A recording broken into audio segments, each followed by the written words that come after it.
Hello guys and welcome to this new video. So today we will watch a game between Alexei Shirov and Evgeny Bareev. The game was played in Lvov in 1990. This game is from the book Fire on Board, which was written by Alexei Shirov with his best games. And it's a book that really inspired me when I read it first. I was, I guess, 13 years old, and it really gave me a lot of ideas to improve my chess. And so that's one of the games that really helped me become a better chess player. First move, knight f3. So Shirov is white, Bareev is black, young Shirov's f5. Here the popular move nowadays is pawn to d3, with the idea to go pawn to e4 later on in the game, so like d3, e4. But Shirov was a good player in the Dutch because he's a player that loves complicated positions, so he just decided to go g3. Black went knight f6, bishop g2, g6, castle, bishop g7, d4, finally transposing in the Dutch, so now pawn f4, pawn e4, pawn f5. And I have to say in the Dutch, the king has been a bit weakened because of this pawn pushed on f5 and this diagonal is opened. And if you lose the dark square bishop as well, the king might find himself pretty much naked. This might be important to understand the game later on, but that's one of the important tobia in the Dutch. So black castled. And Shirov played in a game a year before the move c4 in this position. In a game a year before he played the move c4 against Malanyuk, and he decided to change the gears for this game and played the move b3. So b3 to put the bishop on b2 and contest the long diagonal. So we'll see that if you exchange the bishops, it might be a good attack for if you trade those bishops. It might be good for white to kind of weaken the king. Repeating myself a bit, but this is a very important concept. So it's logical to make a fianchetto with this bishop on b2. So pawn to d6. Okay, just a normal development move. Bishop b2. So putting the bishop on the fianchetto square. c6. Knight bd2. So developing the pieces. Maybe he wants to play e4. Help the pawn to go to e4. Also, you don't really want to go on c3 with the knight because it would be just making your bishop sad. So it's logical to just go knight d2. And here black decided to develop his knight on a6. He develops the knight on a6 because the f6 knight will go to the d7 square. Okay, this is the knight, the square this knight belongs. Now that the knight is on a6, and the a6 knight might jump on c5 and d4 later on, or just go to c7 and maybe to e6. So it has two solutions to recyclate himself. So knight a6 here, the knight is on the edge of the board, but it's not a bad move. It's rather a good move. Pawn to c4, and now black decided to go pawn to e5. In the light of what happens later in the game, black would have better prepared the move e5 with the thematical queen e8, which is a classical move, and then e5 later in the game. But e5, maybe not a bad move even, but we'll see what happens in the game. So white's take on e5, and black's, okay, if black here take back, they're just simply losing a pawn for nothing, a central pawn for nothing. This is winning for white almost already. At this level, this is already game over.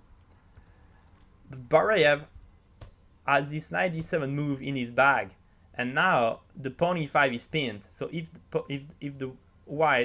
Shirov would take it, he would just lose a bishop and lose a piece. So Bareev is winning back the pawn here.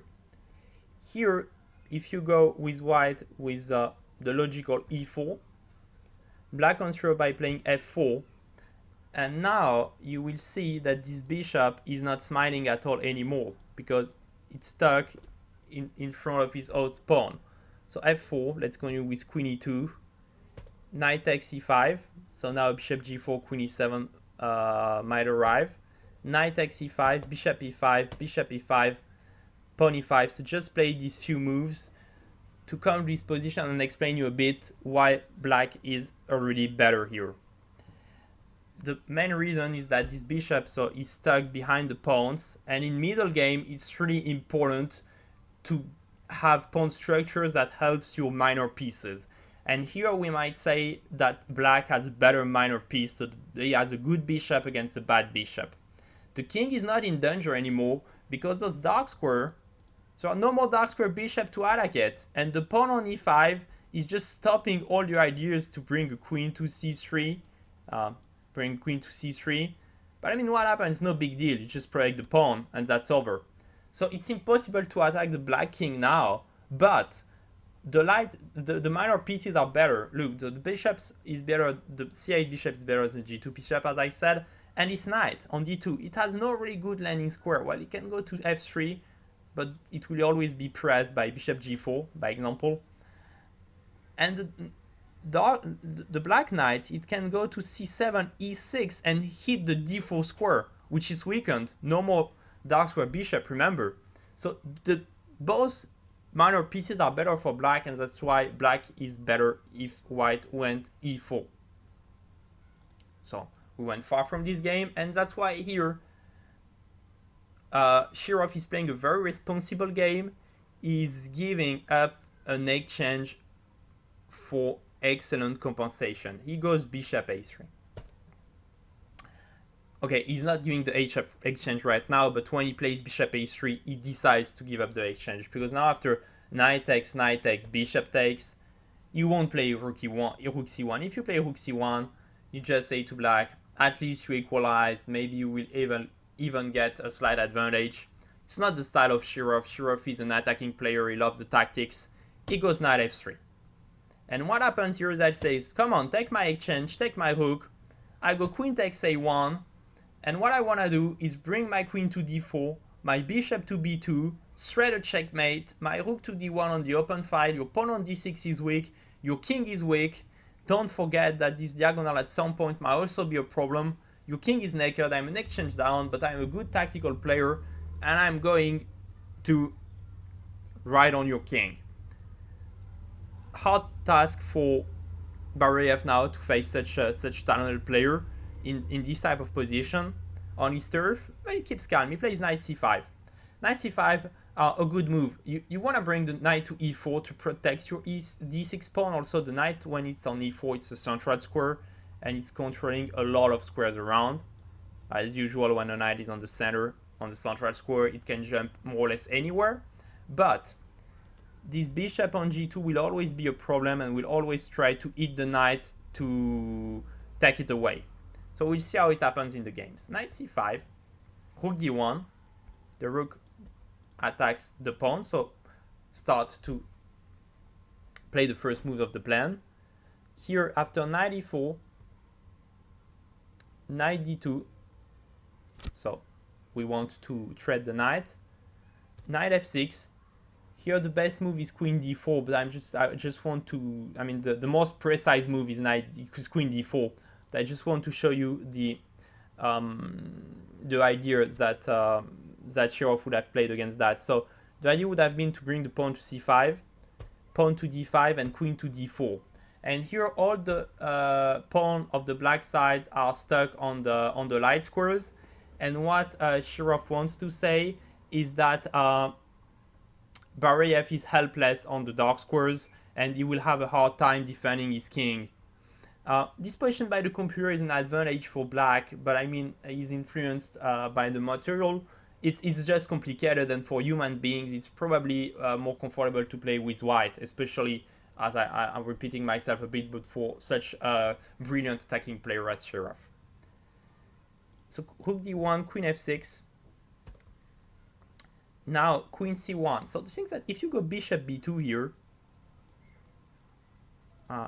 queen e7, anyway you need to go queen c1 in order to bring your queen on the long diagonal, because you cannot jump over the bishop, obviously. So we prefer here to start with queen c1 and keep the bishop b2 move under the belt. Here Bareev played queen e7, so he kind of lost just the tempo. Bishop b2, so bringing the bishop on the long diagonal. Knight e4, so both players are just realizing the plan. Queen e3, so he's pinning the knight now, threatening knight d2, I mean winning a pawn because knight can move away, and he's continuing the plan. So queen e3, a really good move, centralizing the queen and making a threat. Bishop e6, so stopping the pin now. The bishop is between the knight and the queen, and white plays queen d4. So now, as you see, white achieved the plan of bringing the queen to d4, the bishop to b2, and the rook to d1. Very classy way, very precisely executed the plan. So now king f7, getting the king away of the corner. You don't want to get checkmated somewhere. And here white is continuing to bring pieces to attack and brings a new pawn, the pawn to h4. What this pawn does is simple. Sorry. It's helping the knight to jump on g5 because it's protecting the g5 square, obviously. And in some other variation, it could also go to h5 in order to shred this pawn chain. So h4, a good move, bringing a new piece to attack. Even if it's just a pawn, it's always good. So rook d8, black's playing the pawn. I mean, as we said, he has a weakness, got to protect it. Knight g5 check now. So as we said, this knight is strong, need to take it away. Knight g5 and pawn g5. And now you see this pawn was on h2, it was like a bit sleepy, didn't do anything. And now it's a good attacking pawn, because it looks at the f6 square, and it's always good to look at squares that are in your opponent camp, because we could easily find a bishop jumping on f6 or a queen jumping on f6 now that this pawn is making such a good job. Here if queen takes g5, queen g7 check, king e8, queen takes b7, and now all those pawns a7, c6 and h7 are weak, and white will win probably 2 pawns back, and will finally even be better maturely. So black cannot take the pawn and decide to go rook d7. So he's protecting his 7 file. I mean, as you see, a lot of weakness d file. What he's playing, I mean, just simple move. f4, protecting the pawn chain. Sorry. I mean, the pawn chain is just getting protected because black just threatened queen g5, we just protect the pawn. Black goes now queen d8, threatening queen b6 to trade the queens. Of course, white doesn't want to trade queens because this king is naked and weak, and this king is just looking perfectly good. So black just dreams about exchanging the queens. Here Shirov made a mistake, he played king f1. Better was queen a7, that means a pretty long line, hard to calculate. Queen a7, c5 to kind of imprison the queen. Bishop f6, attacking the queen. Queen a8, queen b6. If queen takes a2, rook d6, queen d6, and this is going to be a checkmate. Just look how it happens. You cannot defend yourself on the dark squares, so the checkmate is inevitable. So this is after queen takes a2. So black might play queen a6, but this is just made by queen takes a6, finally exchanging the queens.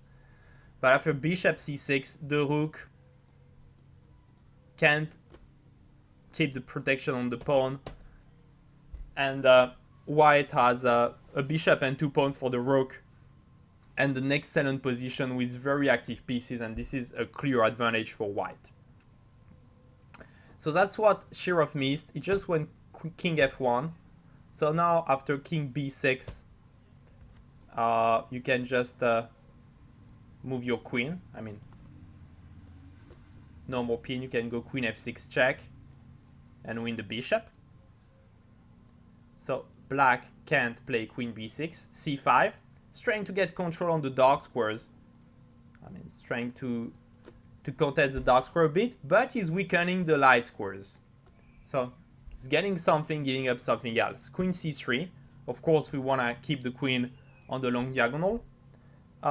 Now, if black plays the move d5, which might look logical, it's met by pawn takes, bishop takes, rook takes, and here you have 3 seconds to find the right move. 1, 2, 3, queen c4, pinning the rook. King e6, the only move to protect it. Pawn to e4, attacking the rook. Pawn to e4 is the only move to protect it, and queen takes e4. The king cannot keep the protection on the queen if it goes to d6 on the rook. The queen is not protecting the rook anymore, just have to take it. And if he goes away, well, just take it. This is game over. So he can't play the move d5. Also, just a funny thing, just no, I mean, if rook e8, I believe we have already a checkmate.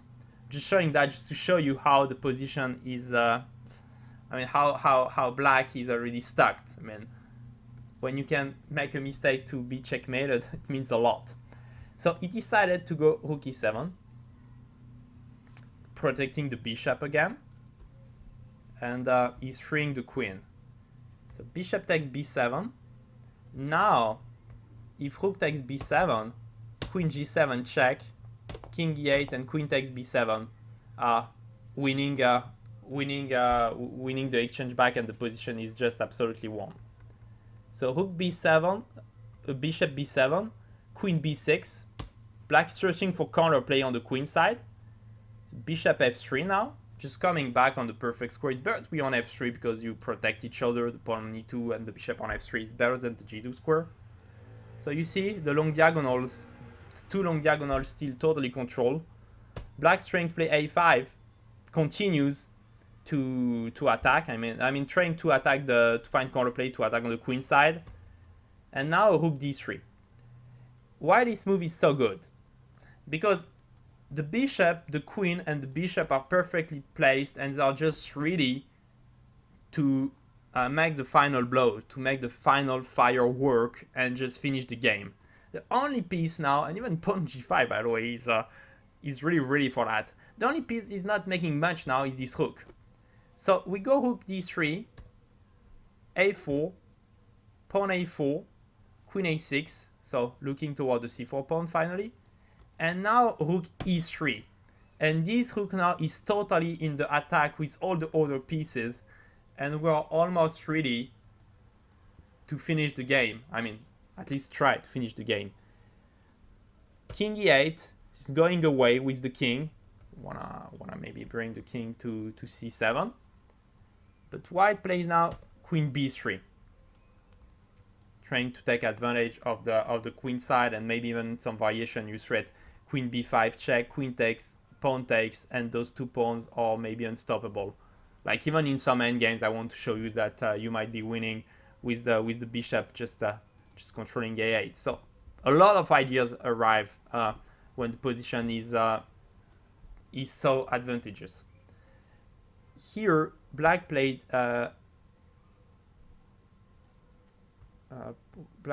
King f7, but just want to double check.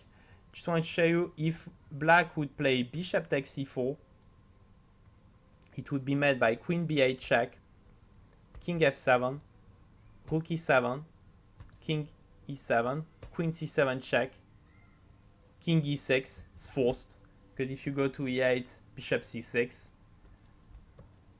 queen h7, bishop takes a2, queen g6 check, king d7, and bishop f6. So it's a long variation. Watch with the computer, and I will explain you why white is better here. White is better here. Okay, the material is equal. I mean, a bishop and 2 pawns for a rook, 5 pawns each. When the material is equal, there is a factor that is very important, more important than anything else. It's the position of the king. Here, the black king is going to be checked forever. It's very weak. I mean, it has nowhere to hide, and I mean, it's just in danger. It's just over in danger. The white king on the other side is just looking so good. I mean, he has the pawn on e2, the pawn on g3, the bishop on f3. all that those guys protect it, and he has those 2 pawns, even f4, g5, just spreading even better. And I mean, when you see a position like that, like you need to make an evaluation of that and think who is better in variation, like you calculate 5 moves forward or even 3 moves forward, and you see this position, you just see equal material, but my king is much better than his king. So it means that probably if there is nothing special, and there is rarely something special, white has big advantage. And here the computer is just giving plus 3.5. So I mean, it's a decisive advantage for white. Also the pawns, just to add up to that, the pawns are really close to the end zone and to the promotion zone. So this is another factor, but I mean, just giving the main factors. So queen b3, bishop c4, so is unplayable. The move that we just watched, the variation we just watched. And black decided to go back king f7, so a bit sneaky. Now white brings the bishop to f6. He's upgrading the bishop, getting it on an even better square. So black decides to move the rook away. The only square is e8, probably it's the best square. And now I'm giving to you 10 seconds to find the final blow. You can also pause the position in order to have more time.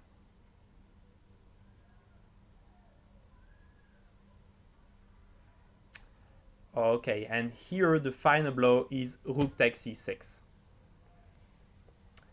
Black goes rook takes c6. Bishop d5, pinning the rook. So we are winning back the exchange. Rook e8 to protect the rook. Pawn to a5. Black can't take the pawn because of queen b7 check, rook e7, queen e7 check. The rook can't take because it's pinned. King g8 and queen g7 checkmate. The classic checkmate. So the pawn is on a5 now. Maybe we even straight a move like queen b6, I don't know, but black just can't play. King f8. Just showing to you, if king f8 is the move of the game. But if queen a7, queen b6, queen takes b6, it's forced, because if not, we go queen c7. Pawn takes, rook b8, e4, pawn takes e4, b7. The king cannot move away because it has to protect the rook, and it can go either to e7 or g7. And if this rook comes to protect the pawn, when the king moves away, we take the rook, he takes back, and we make the queen. So black cannot defend the rook either way. It's like paralyzed, and the next two moves for white are pawn to g4 and pawn to f5, and the rook will just be taken by the pawn. So black is in total zugzwang. It just can't move. I mean, it has no good move and it cannot do anything. It's just totally stuck just by those two bishops, making an extremely good job and dominating the whole chessboard. So a5, yes, so the threat is queen b6. So he plays rook f8, king f8, going away from the pin. Bishop takes c6, rook takes c6, queen b8 check, king f7, queen c7, and black resigned here. The thing is that if you go king e8, if I remember right, let me just, don't want to say a stupid thing just at the end of the video. Yeah, you go queen d8 check, king f7, queen d7 check, and you win the rook. I mean, it was just game over, and black could not defend either way. But after this 20 minutes long video, I just could not think for myself anymore. So this is the final position of the game: queen c7 check, and and the checkmate is coming next. I hope you enjoyed this game. I'm waiting for your feedbacks about this video on YouTube, and I'm also waiting for likes. If you like the video, don't hesitate to like, or even better, to share it on your social media. It always helps the channel to grow. Thank you very much for watching. Have a good day. Bye.